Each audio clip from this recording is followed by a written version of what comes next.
Some of my first memories are, my mom, reading the Bible and praying with me, my sister. In some ways, we were kind of sheltered. Anything having to do with drinking and smoking, those kinds of things. Those things were bad, and they would lead to bad things. And not only that those people were bad. And so that's kind of what I believed. I don't know if I was specifically taught that, but as I got to college, I started to kind of see that people were just regular people, and they were, having a good time. They were out partying, and nothing bad is happening to them. That was very enticing to me, because I thought that, these people have it figured out, and I'm the fool that's trying to be a good boy. I'm the one that's trying to wrestle so hard to do the right thing, and I'm failing miserably.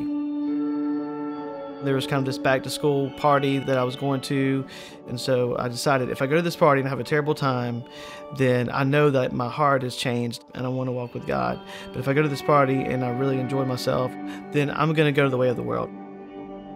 I ended up having a great time at the party, and I had a moment where I prayed and said my goodbyes to God. I said, God, I cannot do this anymore. I cannot walk the Christian life. I don't have enough strength to do it on my own. I don't know if you have enough power to help me, and I can't do it.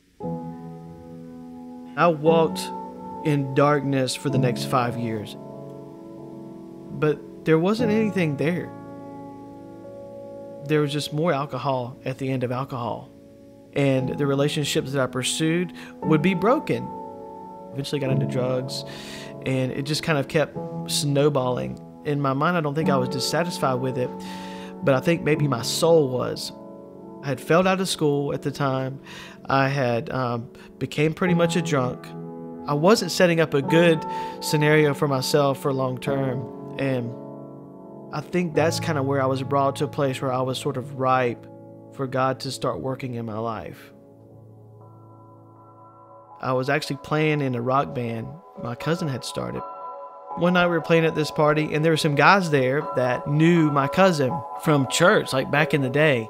They weren't drinking, they were kind of hanging together. I struck up a conversation with one of the guys. And I just asked him, I said, hey man, are you a Christian? He said, yeah. And I said, I'd love to talk to you about God, but based on my life, where I'm at, God would not want anything to do with me at all. And he said, no man, he would. We exchanged numbers and we started talking. I was kind of living this whole party scene, but I was also at the same time starting to read the Bible, starting to read Christian books, and starting to ask questions. I remember telling my cousin one day, I believe in God and I believe in Jesus, but I'm not ready and I don't really want to give my life over to him. So I'm just going to kind of maintain that. He said, you need to read 1 John.